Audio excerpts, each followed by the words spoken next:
Halo, Anda kembali menyaksikan kanal YouTube SMRC TV dan kali ini kita akan kembali merilis hasil survei terbaru SMRC dan yang akan kita rilis kali ini adalah soal bagaimana pengetahuan publik dan evaluasi mereka terhadap pelaksanaan dua program prioritas pemerintahan Prabowo Subianto. Yang pertama adalah makan bergizi gratis dan yang kedua program koperasi desa atau kelurahan Merah Putih atau KDMP.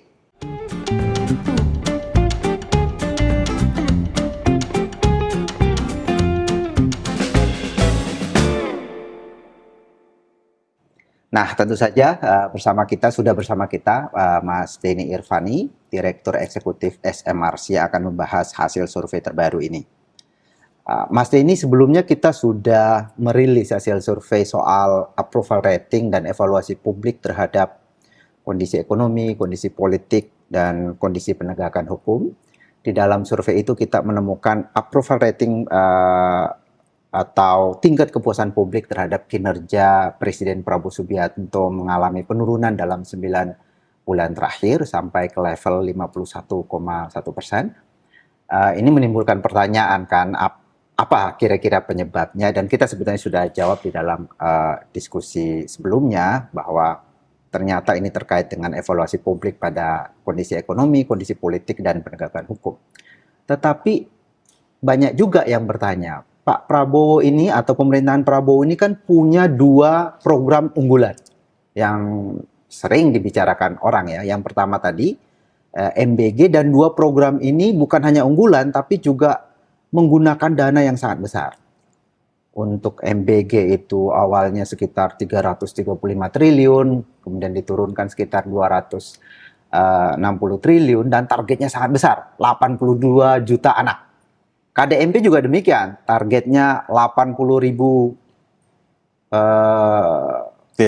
koperasi yang masing-masing satu desa. Jadi selalu ada angka 8-nya pasti.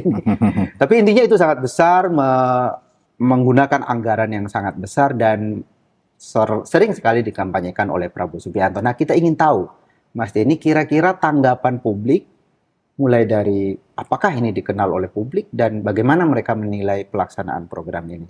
Itu yang kita ingin tahu di dalam hasil survei ini. Silakan Mas Denny. Baik, terima kasih Mas Aidiman. Kita lanjutkan diskusi kita berdasarkan hasil survei nasional SMRC yang terbaru. Kali ini kita akan membahas tentang dua program Presiden Prabowo, program unggulannya, yaitu MBG dan KDMP ya. Kita ingin tahu bagaimana terutama sikap warga terhadap kedua program ini, bagaimana warga menilai pelaksanaan program MBG, dan juga seberapa yakin KDMP itu akan berkembang atau maju. Nah, untuk itu kita melakukan survei yang terakhir pada 5 sampai 19 Juli 2026. Sebelumnya saya akan jelaskan terlebih dahulu metodologi.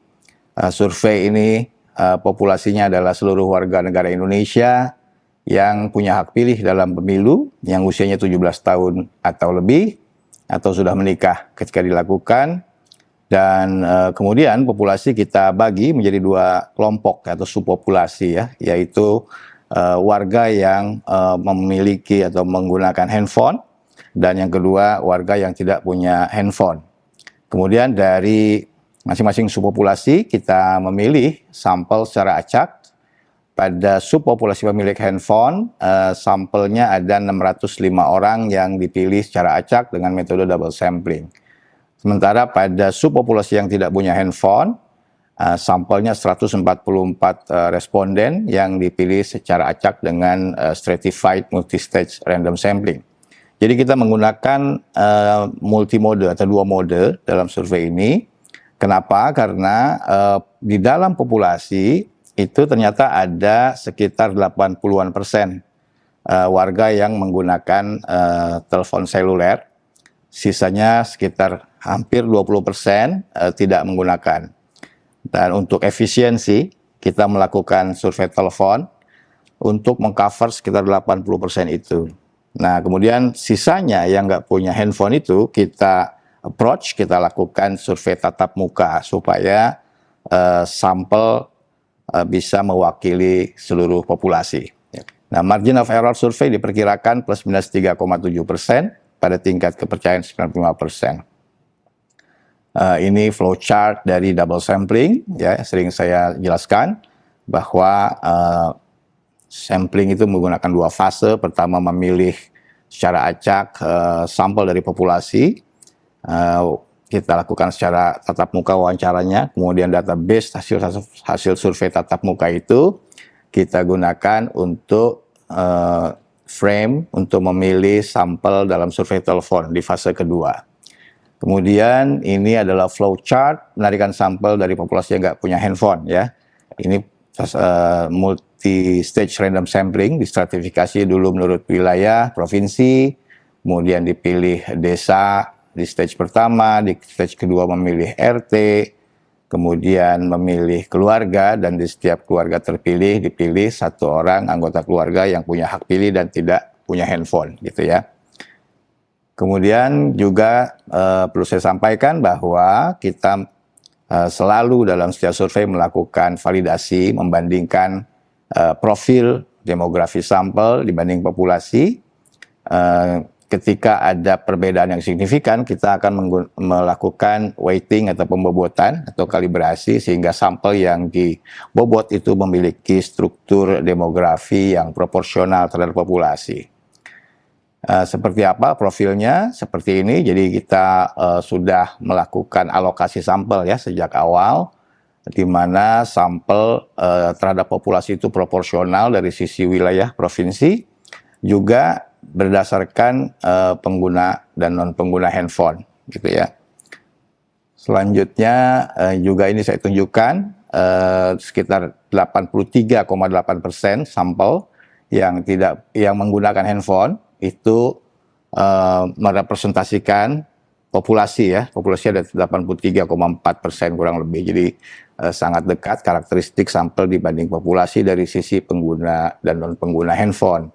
Kemudian dari sisi gender juga bisa kita lihat di layar. Di sini proporsinya sangat baik dari sisi desa kota, umur, kemudian agama, etnisitas, dan juga pendidikan. Jadi kita sudah melakukan pengecekan dan membandingkan, kemudian memproporsionalkan melalui pembobotan. Baik, kita mulai, Mas Saidiman, membahas satu persatu. Kita pertama membahas program MBG. Nah, ini program yang saya kira lebih dahulu ya dijalankan dibanding KDMP ya oleh pemerintah Pak Prabowo. Pertama kita lihat awareness publik, pengetahuan publik terhadap program ini. Nah, di dalam survei pada survei terakhir 5 sampai 19 Juli 2026 kita mendapatkan 95,4% warga sekitar itu yang sudah tahu atau pernah dengar program MBG. Jadi udah hampir semua orang tahu ya, ini sangat populer.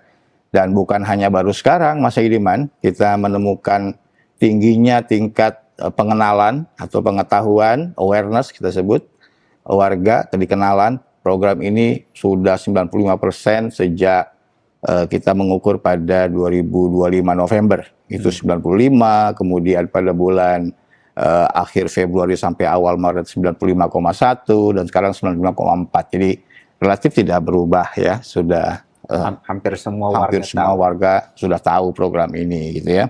Saya kira ini wajar Mas Denny, karena di dalam kampanye sudah ini adalah program utama Pak Prabowo. Benar. Dan juga bahkan sudah mulai sebenarnya ya dilakukan di masa Pak Jokowi. Iya, bahkan BGN itu kan dibentuknya sebelum pemerintahan Prabowo dilantik ya, masa-masa Jokowi.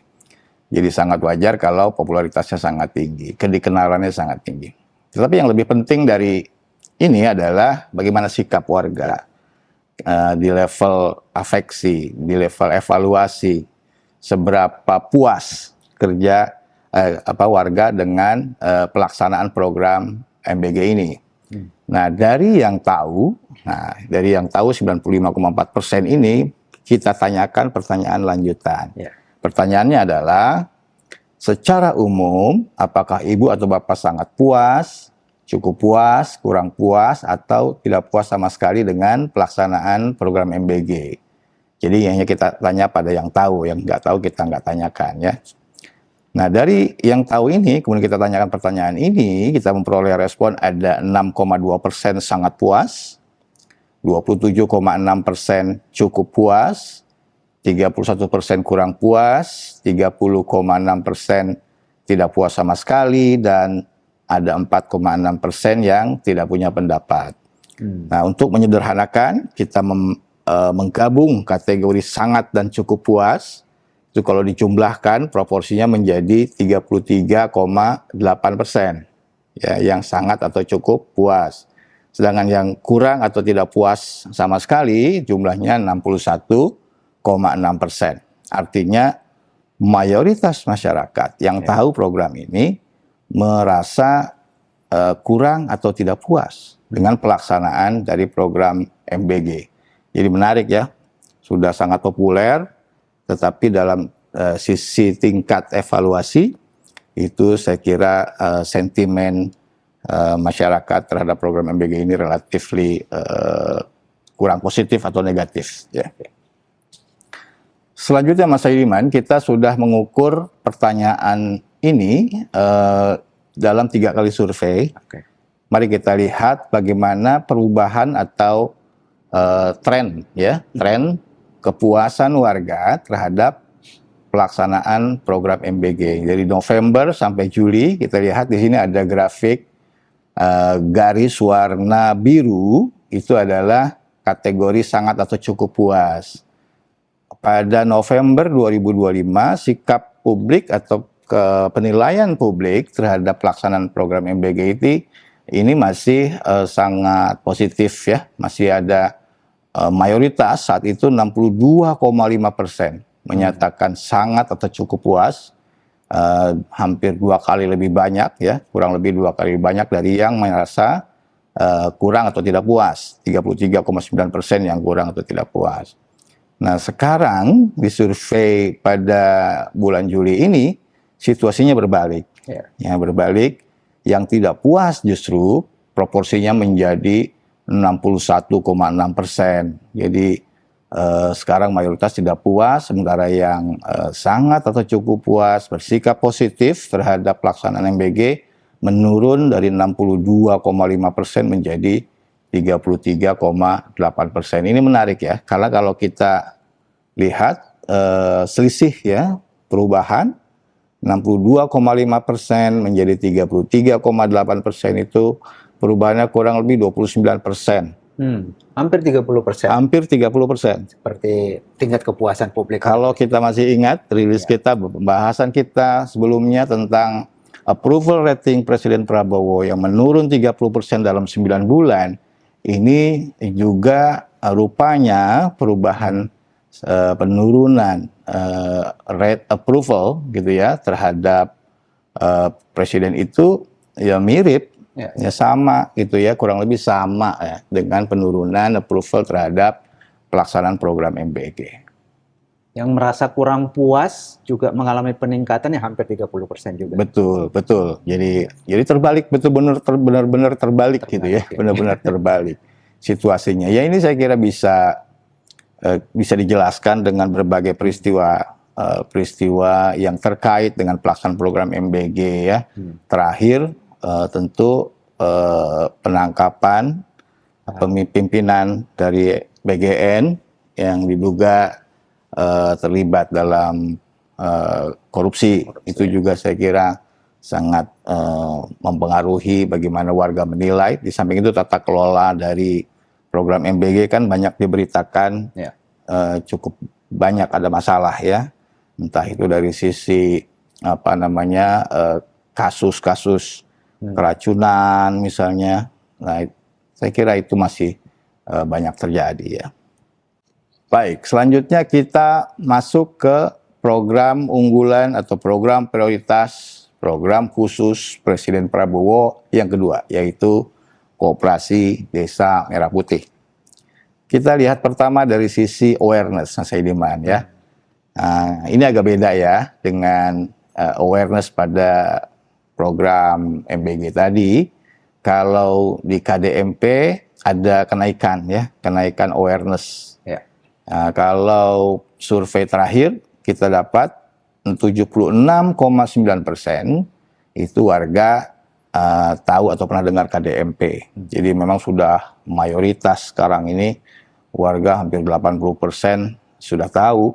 Kalau ada kita tanya tahu atau pernah dengar program Koperasi Desa Merah Putih gitu, oh tahu gitu. 8 dari 10 orang tahu tuh. Karena pembangunannya sudah semakin masif. Benar, pemberitaan di mana-mana begitu ada pembangunan Koperasi Desa Merah Putih. Padahal 9 bulan lalu masih 50-an%. Bahkan di bulan awal Maret itu kita masih menemukan angka yang tidak bergerak dibanding November ya, 54. Jadi memang masif mungkin pemberitaan sehingga warga menjadi aware terhadap program ini. Ya. Nah, selanjutnya kita masuk pada sisi penilaian.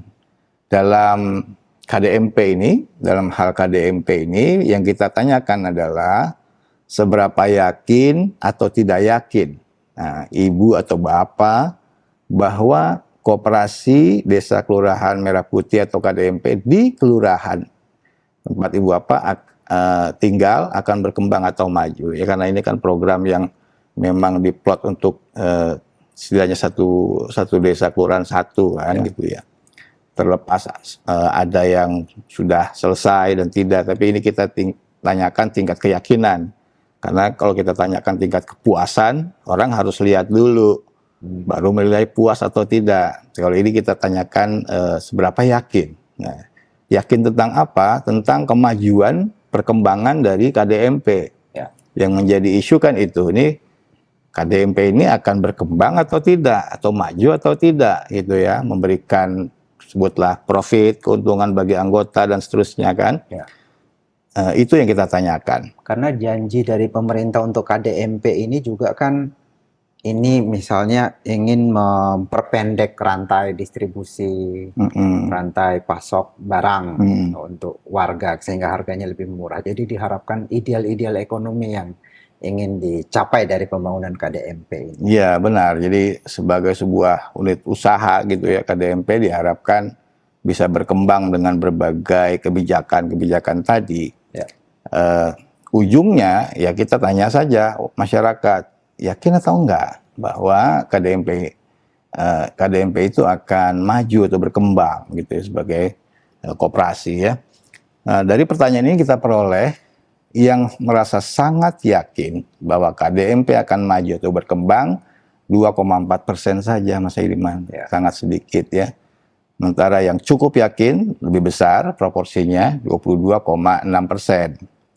Kemudian yang kurang yakin lebih besar lagi 38,9%, dan yang tidak yakin sama sekali itu 22,2%, dan yang tidak menjawab atau tidak punya pendapat 13,9%. Nah, kalau kita gabung dua kategori sangat dan cukup yakin, maka jumlahnya ada 25%, seperempat warga di antara yang tahu KDMP itu menilai memberikan tingkat keyakinan yang cukup atau sangat gitu ya.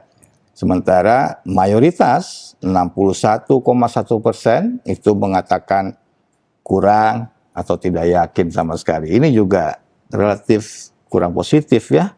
Jadi kurang lebih sama proporsi yang kurang yakin dengan KDMP ini proporsinya dengan yang kurang puas dengan tadi ya MBG.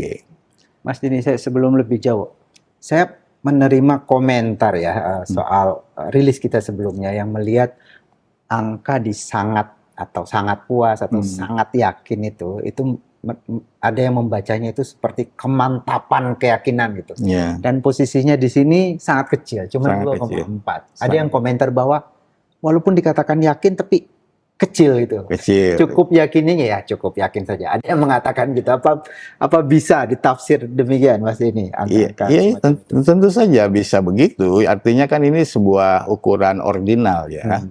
Ordinal itu artinya yang paling tinggi levelnya adalah orang yang mengatakan sangat yakin, gitu ya. Lalu di level kedua cukup yakin kita bikin kategori, 3 kurang yakin, tidak yakin sama sekali. Itu kan ada urutan di sana. Semakin dia berada di kategori yang lebih tinggi, itu artinya kan semakin mantap dia. Mantap ya. Semakin mantap. Jadi, tetapi biasanya memang kita membagi menjadi 2 kelompok supaya sederhana. Jadi positif dan negatif itu kan lebih mudah dicerna ya.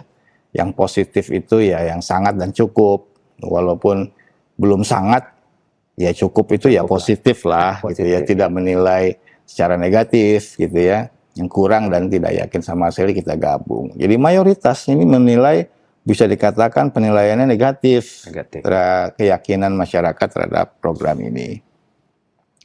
Nah, selanjutnya kita lihat trennya, karena kita sudah mengukur pertanyaan ini sejak November 2025, maka kita bisa melihat perkembangannya, bagaimana perubahan sikap masyarakat terhadap program ini.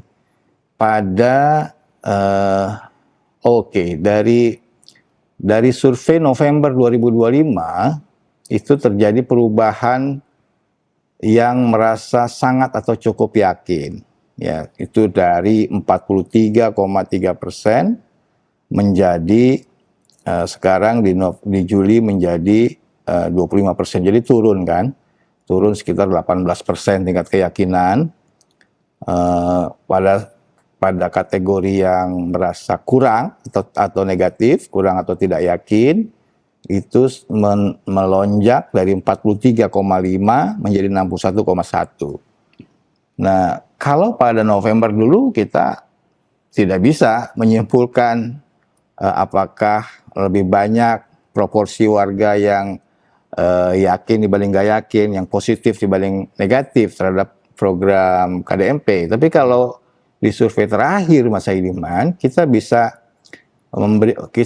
menyimpulkan dengan tingkat keyakinan yang tinggi bahwa memang proporsi warga mayoritas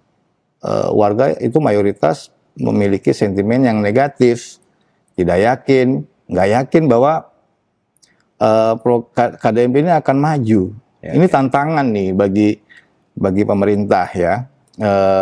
Artinya warga kan menilai itu pasti bukan bukan asal gitu ya, pasti dia mengevaluasi bagaimana kondisi dari koperasi mungkin yang sudah terbentuk begitu, apapun yang melatar belakangi bagaimana penilaian itu, secara umum kita bisa mengatakan memang ada perubahan juga gitu ya, perubahan penilaian. Walaupun memang kalau KDMP ini tingkat keyakinan dari awal nggak tinggi, nggak seperti tadi MBG. Kalau MBG itu kan sampai 60% yang merasa puas tadinya, terus sekarang terbalik. Kalau ini awalnya saja memang udah nggak terlalu meyakinkan ini program di mata masyarakat. Dari awal sebagian memang ragu. Memang ragu gitu.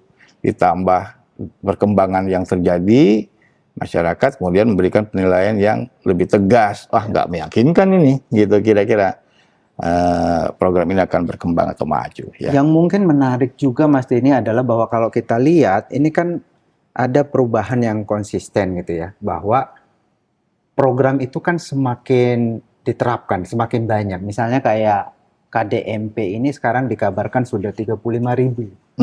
Koperasi dibangun dari target 40.000 tahun ini kan. Target keseluruhannya kan 80.000. Jadi kita bisa menyatakan kan sebenarnya semakin rakyat ini merasakan atau terlibat atau melihat barangnya itu justru semakin ragu soal masa depan program ini. Termasuk dengan MBG tadi Mas ini kan berkembang kan, semakin banyak anak yang dapat makan itu. Jadi artinya semakin publik merasakan program itu, semakin mereka ragu. Bisa begitu? Ya, jadi artinya evaluasi semakin kemari, evaluasi lebih didasarkan pada fakta kan, pada apa yang mereka lihat. Sebelumnya mungkin harapan. Kalau sebelumnya kan harapan Proyeksi. gitu karena belum ada, ya masih ada Ya, 50-50 nih, 43,5, 43,3 gitu ya. Begitu ada, nah, evaluasinya jadi lebih mudah. Misalnya koperasi, kan banyak koperasi KDMP ini yang manifestasikan dalam bentuk toko kayak swalayan minimarket gitu ya. Dan barangkali masyarakat melihat kemudian ini ada yang beli enggak gitu ya, minimarketnya ternyata misalnya kurang laku misalnya, itu akan menjadi evaluasi yang lebih jelas buat mereka, udah nggak lagi terbelah lagi. Wah ini misalnya nggak bagus, itu contoh gitu ya. Tapi mungkin ada juga yang menilai, oh masih oke kok gitu ya, makanya ada tingkat keyakinan 25%. Tapi apapun yang merasa sangat atau cukup yakin itu 25% itu proporsinya hanya 1/4 gitu ya. Yang mayoritas justru yang kurang yakin atau tidak yakin ya. Baik, Mas Dini. Jadi tadi sudah disampaikan oleh Mas Dini secara detail. Intinya adalah bahwa ada 2 program utama atau program strategis dari pemerintahan Prabowo Subianto atau program unggulan Prabowo Subianto. Itu kita lihat tadi dari survei ini ternyata tingkat kepuasan publik pada program MBG tadi lebih banyak yang negatif dibanding yang positif dan semakin menurun dalam 9 bulan terakhir. Demikian pula dengan KDMP, tingkat pengetahuan publik memang berkembang, tetapi mereka yang percaya atau yakin bahwa program ini akan maju dan berkembang itu lebih banyak yang kurang yakin dibanding yang yakin. Dan juga trennya demikian, mereka yang kurang yakin itu semakin banyak, semakin besar, dan sementara yang yakin bahwa program ini akan berkembang dan maju semakin sedikit. Saya kira demikian ya kesimpulan dari rilis survei kita kali ini. Jangan lupa untuk datang kembali ke kanal YouTube SMRC TV karena kita akan merilis hasil-hasil survei yang kita lakukan berikutnya. Terima kasih.